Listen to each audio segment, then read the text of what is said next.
दोस्तों नमस्कार, मैं हूं विनीता यादव और आप देख रहे न्यूज नशादत हर खबर की। और खबर ये है कि जब से राहुल गांधी दिल्ली के चुनाव में एक्टिव हुए हैं, अब विपक्ष के निशाने पर भी वो आने लगे हैं। मतलब कि आम आदमी पार्टी और बीजेपी के भी निशाने पर वो है। एक तरफ राहुल गांधी के घर पर कितने वोट हैं, इसकी चर्चा की जा रही है। आइए हमारे साथ चर्चा के लिए शामिल हैं इस वक्त हमारे पैनल में डॉक्टर सूरज मंडल और सुभाष शिर्के जी। उनके साथ इस चर्चा को आगे बढ़ाएंगे और समझेंगे कि राहुल गांधी सीधा निशाने पर क्यों आ रहे हैं इस पूरी परिस्थिति में। डॉक्टर सूरज, आपको क्या लगता है, राहुल गांधी अगर इतना इम्पैक्ट करते हैं तो उनकी एंट्री लेट क्यों होती है फिर? राहुल गांधी, ऐसा माना जा रहा है कि वो कहीं छुट्टी मनाने पर थे। आज कोई ट्वीट में देख रहा था, कुछ जो गोदी मीडिया के लोगों का जो टारगेट कर रहे थे राहुल जी पर। बहुत दिलचस्प ट्वीट एक साहब ने किया कि राहुल जी लेट आए हैं, almost like entering examination hall late and is bound to fail. तो वो हारेंगे और बाद में वो आरोप लगाएंगे ईवीएम पर और फलना फलना चीज पर। तो मैं उस ट्वीट में उनको जवाब भी दिया हूँ कि आप तो सही बात कह रहे हैं और इतने कॉन्फिडेंट हैं कि भारतीय जनता पार्टी आरएसएस बहुत अच्छा करेगी, तो बहुत अच्छा मौका है कि अब राहुल गांधी लेट एंट्री किए हैं, वो हर तरह से वो पीछे चल रहे हैं। तो ऐसी परिस्थिति में आप बैलेट से चुनाव करा लीजिए और शानदार ढंग से जीतिए और परमानेंटली मुंह बंद कर दीजिए लोगों का जो ईवीएम की शिकायत करते हैं। आप साबित कर दीजिए कि इतने बड़े आपको लोगों का जो एक समर्थन प्राप्त है वो यूं ही नहीं है। वो चुनावी प्रक्रिया को दूषित करके, चुनावी व्यवस्था पर एक तरह से मैनिपुलेट करके नहीं है। वो एक सीधे सीधे आपके साथ है। बहरहाल राहुल जी जो अभी आए हैं तो उन्होंने सबसे पहले आरोप लगाया है, और आरोप नहीं लगाया, एक प्रश्न किया है अरविंद केजरीवाल से, जो वाजिब प्रश्न है कि जाति जनगणना और जो आरक्षण के संबंध में आपकी क्या विचार है, उसको आप एक स्पष्ट कीजिए, खुलासा कीजिए। आम आदमी पार्टी के क्या नीति। सबको पता है कि एक इंडिया फॉर इक्वालिटी नाम की संस्था से शुरू में एक ऑर्गेनाइजेशन के माध्यम से अरविंद केजरीवाल सक्रिय हुए थे दिल्ली के सामाजिक परिस्थितियों में, सामाजिक व्यवस्था में। बाद में जब रामलीला ग्राउंड पे उनकी जो धरना चल रही थी और उसी समय पार्लियामेंट में कई लोगों ने एक तरह से चुनौती दी कि आप दल बनाइए और पार्टी लड़िए, बना के लड़िए। और उन्होंने एक तरह से उसको मानते हुए लड़ा और जीता भी। 3 चुनाव लगातार वो जीते हैं। तो जो बड़ा स्टेक पर है वो आम आदमी पार्टी के अपने वोट बैंक और अपनी जो स्थिति है। लेकिन कांग्रेस पार्टी के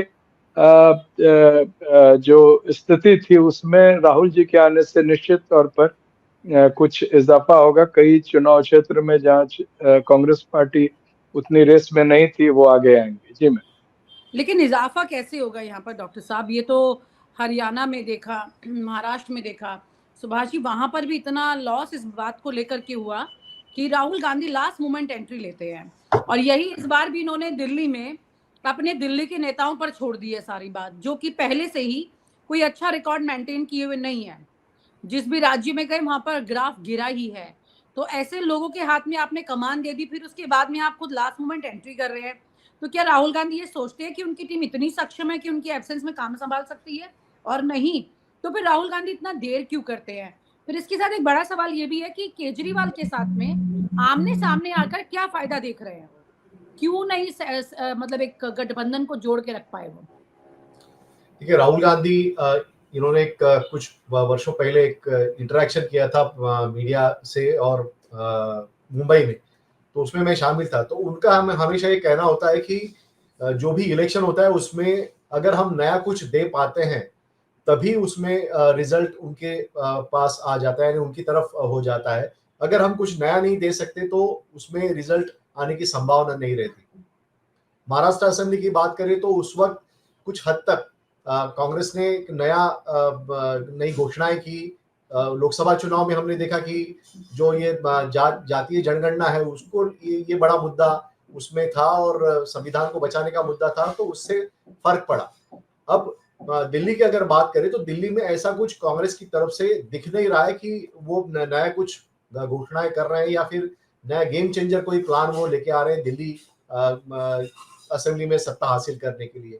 अगर हम बात करें तो 2015 में 9.7% उनके वोट थे, जो 2020 में 4.6% हुए। तो कांग्रेस को ज्यादा अपेक्षा नहीं है दिल्ली असेंबली में। ज्यादातर फाइट जो है वो बीजेपी और आप इन दोनों में है, और दोनों आपकी जो वोटिंग परसेंटेज है वो 54% से ज्यादा था 2020 में, और उसमें बीजेपी का भी 38% था। तो उनको पता है कि ये सारी लड़ाई जो है वो कांग्रेस के उसमें नहीं शामिल है, बीजेपी और आप है। तो ऐसे में उन्होंने एक लोकसभा चुनाव के दरमियान जो एक माहौल बनाया था या इंडिया गठबंधन का, वो इंडिया गठबंधन का माहौल टूटता हुआ आज नजर आ रहा है। तो इसलिए वो संभल के मुझे लगता है कि अपनी चालें चल रहे हैं। और उसमें पहला उन्होंने जो क्वेश्चन जो सवाल पूछा है अरविंद केजरीवाल को, कि उससे टेस्ट होगा कि अरविंद केजरीवाल क्या इंडिया गठबंधन से मेल खाते हैं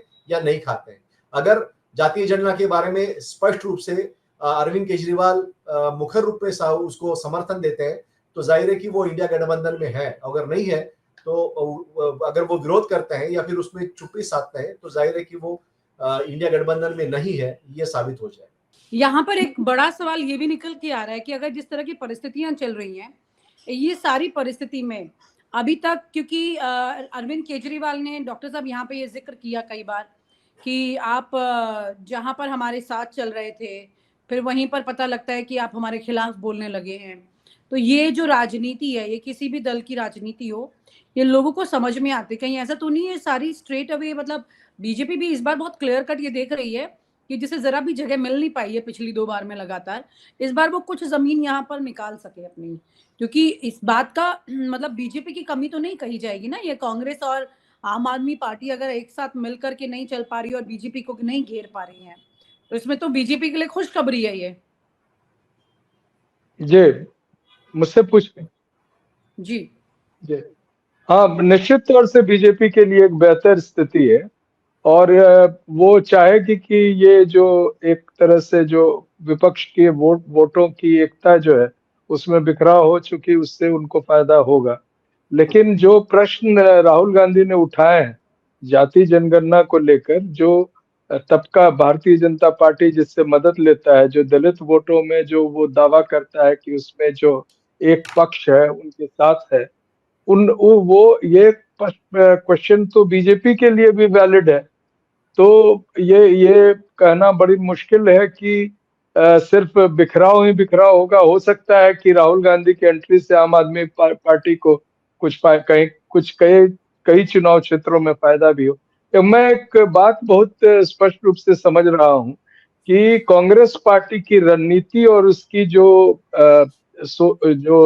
एक तरह से एक चुनावी प्रक्रिया में अंदर आने के लिए या जो प्रभावशाली बनने के लिए 2 महत्वपूर्ण चीजों की जो आवश्यकता होती है, संगठन और एक बहुत ही जो करना चाहिए हार्ड हिटिंग स्ट्रैटेजी, ये दोनों में भारी कमी है। हो सकता है कि कांग्रेस पार्टी के जो राहुल गांधी के अपने सलाहकार हैं वो इस ढंग से नहीं उनको सलाह दे रहे हैं जिसमें उनकी पार्टी को और उनको फायदा हो।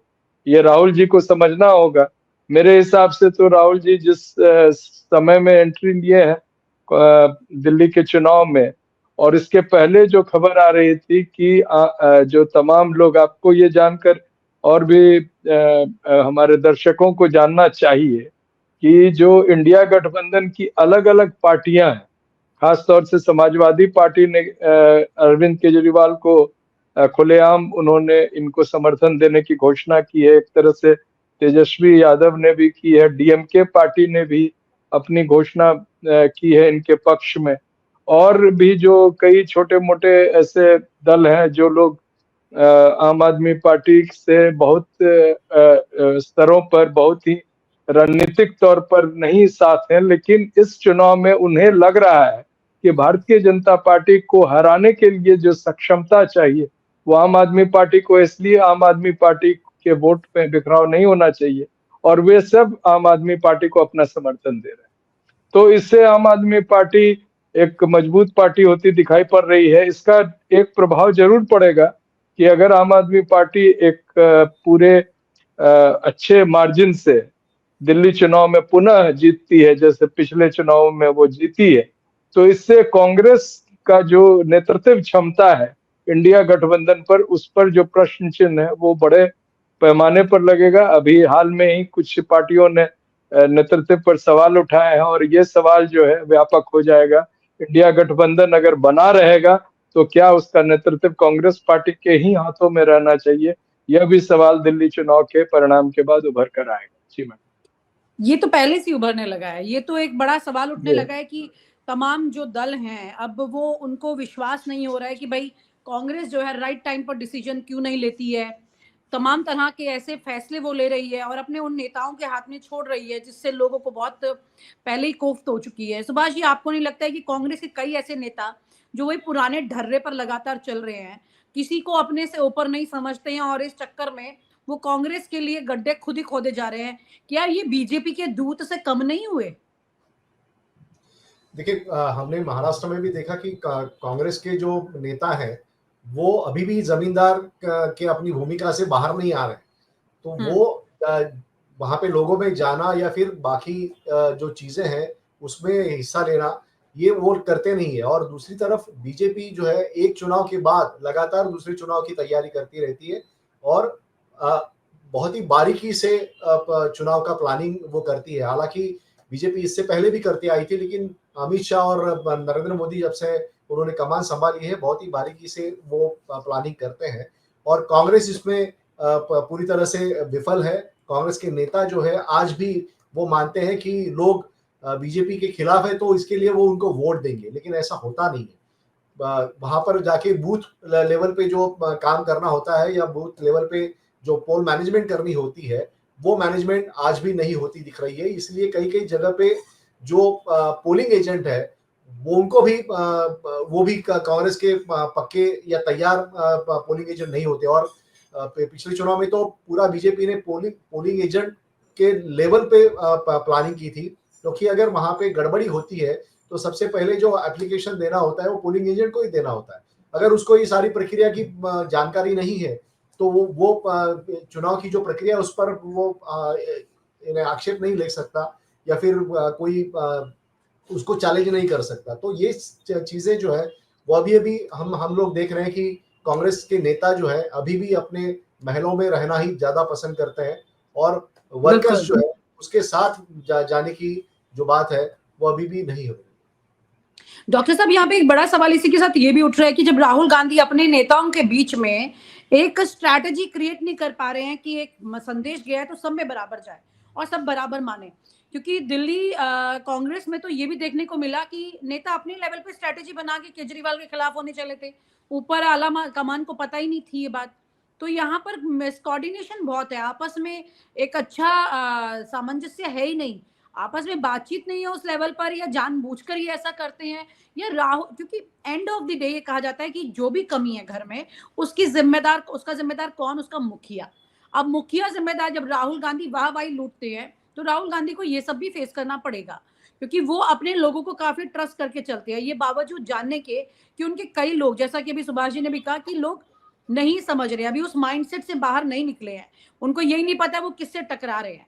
अब राहुल गांधी के माइंडसेट को अगर उनके नेता नहीं पढ़ पा रहे हैं तो फिर उनके नेताओं की भी कमी है, और राहुल गांधी अपने ही नेताओं को नहीं समझ पा रहे हैं कि उनको क्या समझाना है और क्या उनको समझना चाहिए आगे बढ़ने के लिए, तो राहुल गांधी की कमी है। तो इसका फायदा तो फिर अमित शाह और मोदी को हम कोई भी कोसने लगेगा या कुछ भी कहने लगेगा तो हम उसको नहीं सपोर्ट कर सकते ना।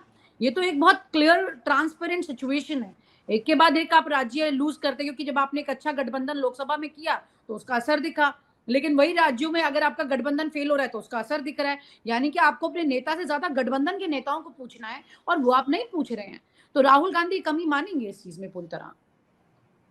आपने सही कहा कि अगर क्रेडिट किसी भी अचीवमेंट का मिलता है बड़े लीडर को, तो डिस्क्रेडिट भी उन्हीं लीडर्स को मिलना होगा या मिलना चाहिए। ये नहीं हो सकता है जैसे बीजेपी लगातार करती है कि जहां जहां वो चुनाव जीतती है वो क्रेडिट मोदी को जाता है और जहां वो हारती है वो छोटे नेताओं को आगे कर देते हैं। या जगत प्रकाश नड्डा के मत्थे उसको डाल देते हैं। लेकिन ये अरविंद केजरीवाल की बात आज निकल के आई जब उन्होंने ट्वीट एक किया है जिसमें अमित मालवीय ने उन पर अटैक किया है कि आप बाद में देश की चिंता करना, पहले आप दिल्ली की सीट अपनी बचा लो, नई दिल्ली की सीट। तो और वो एड्रेस कर रहे हैं राहुल जी को कि देखिए प्रश्न मैं आपसे कर रहा हूं लेकिन ये जवाब आ रहा है बीजेपी की तरफ से। तो ये एक बहुत बड़ा एक कमी है समझिए पूरे स्ट्रेटेजी। दूसरी बात आप देखिए, ये आरोप लग रहा है, पहली बात जो जाति जनगणना और जो सामाजिक न्याय के प्रश्न को राहुल गांधी ने उठाया, वो एक तरह से यह बताने की कोशिश है पूरे मतदाताओं को कि अरविंद केजरीवाल और बीजेपी में कोई डिफरेंस नहीं है जहां तक सामाजिक न्याय का प्रश्न है। लेकिन इसके साथ ही जब आप देखेंगे कि जो लोग दिल्ली के कमान को संभाल रहे हैं उनमें से कई ऐसे नेता हैं जो ठीक वही भाषा का प्रयोग करते हैं, बोलते हैं जो बीजेपी करती है, अरविंद केजरीवाल के लिए खास तौर से। और जहां तक सामाजिक न्याय का प्रश्न है, दिल्ली में भी कांग्रेस पार्टी के पास कहाँ है। उन्होंने एक रायपुर अधिवेशन में एक अपना एक रेजोल्यूशन पास किया था कि हम अधिक से अधिक सीट दलित, पिछड़े, आदिवासी और जो समाज के कमजोर वर्गों को अपने संगठन में देंगे। उसको कभी भी पूरा नहीं किया। कांग्रेस पार्टी ने अकेले मध्य प्रदेश में चुनाव लड़ा और वहां पर बुरी तरह हारा, एक भी सीट उनको नहीं मिली। कांग्रेस पार्टी अकेले उड़ीसा में चुनाव लड़ी और वहां पर एक सीट के अलावा उनको कुछ भी हाथ नहीं आया। असेंबली में भी एक ही सीट और उसी क्षेत्र से आया जहां से पार्लियामेंट की सीट उन्होंने जीती है। इसी तरह से छत्तीसगढ़ में ये आरोप लग रहा है कि छत्तीसगढ़ की सरकार ने अडानी से पैसे लेकर और वहां के कांग्रेस पार्टी के संगठन पूरी के पूरी कॉम्प्रोमाइज हो गई अडानी के साथ और जानबूझ के चुनाव हारे। इसी तरह के आरोप महाराष्ट्र में भी लग रहे हैं। तो ये एक क्राइसिस ऑफ कांग्रेस पार्टी नजर आ रहा है और ये क्राइसिस जो है वो पार्टी के लिए जो भी उस पर असर करे, सबसे बड़ा असर वो जनता के आकांक्षाओं पर है। जिस जनता को लगातार भारतीय जनता पार्टी से शिकायतें हैं, जिस लोगों को दिल्ली में एक बेहतर पर्यावरण, एक बेहतर बिजली पानी की स्थिति और उनके जो रेट्स हैं और जो जिंदगी है और रोजगार के प्रश्न है, उसको एड्रेस करना चाहिए। वो लोग जो है आज लगे हुए हैं रंगमहल और राजमहल की चर्चा करने। तो ये जनता के लिए अच्छी बात नहीं है और इससे परेशानी ये है कि जो आम लोगों की बात कांग्रेस पार्टी जो दावा करती है उस बात से वो परे हट रही है और भारतीय जनता पार्टी को एक तरह से एक खुली जगह मिल रही है आगे बढ़ने के लिए। जी डॉक्टर साहब, बहुत इंपॉर्टेंट बात आपने कही है और इसी के साथ ये दिखाई दे रहा है कि कांग्रेस बहुत ही मौका परस्ती के साथ ये बिसात बिछा रही है, क्योंकि जब उसे केंद्र के चुनाव लड़ने होते हैं तो वो सबको साथ लेकर चलती है, लेकिन जब उसे केंद्र का चुनाव नहीं लड़ना, राज्य का लड़ना है, तो उनके राज्य के नेताओं की महत्वाकांक्षा इतनी ज्यादा है कि स्ट्रैटेजी ऊपर से नीचे नहीं आ रही है, नीचे से ऊपर जा रही है और उसको फॉलो कर रहे हैं फिर राहुल गांधी। ऐसा हरियाणा में हुआ, ऐसा महाराष्ट्र में हुआ और यही दिल्ली में हो रहा है। इसी के चलते कांग्रेस के कुछ नेताओं ने जाकर के आम आदमी पार्टी ये कहते हुए ज्वाइन की कि हमें केजरीवाल का साथ यहाँ पर देना है और बीजेपी को यहाँ नहीं लाना है करके। लेकिन सवाल ये नहीं है कि किसको आना है किसको नहीं आना है, सवाल ये है कि एक अच्छा राजनेता अपने लिए एक अच्छी बिसात बिछाता है, अपनी पार्टी को चुनाव के मैदान में मजबूती से खड़ा करता है। और अगर वो नहीं कर पाता है, जो कि कई इल्जाम अभी हाल ही में लगे भी है कांग्रेस पे कि उनके पास तो कैंडिडेट्स तक नहीं है चुनाव लड़ने के लिए, जिसकी सफाई उनके प्रदेश अध्यक्ष को देनी तक पड़ी है कि ऐसा कुछ नहीं है। उसके बावजूद मतलब ये परिस्थिति बहुत ज्यादा विस्फोटक परिस्थिति है कांग्रेस के लिए दिल्ली में, क्योंकि वो तीसरे नंबर पर है, लेकिन तीसरे नंबर पर भी सबसे नीचे पायदान से वो शुरू करेगी, ये भी अपने आप में चिंता का एक बड़ा विषय होगा, क्योंकि इसके आगे बिहार है और भी चुनाव है और उसमें भी ये सवाल उठने शुरू हो जाएंगे। बहुत बहुत शुक्रिया। मैं वही आपको कहना चाह रहा था कि बिहार में ये बातें जो है वो और भी स्पष्ट रूप से नजर आएंगी। जी मैडम, जी थैंक यू सो मच। और आप हमसे जुड़े रहने के लिए सब्सक्राइब करें YouTube पर, फॉलो करें Twitter पर और लाइक करें Facebook पर। और ज्यादा जानकारी के लिए आपको टाइप करना होगा सिर्फ न्यूज़ नशा।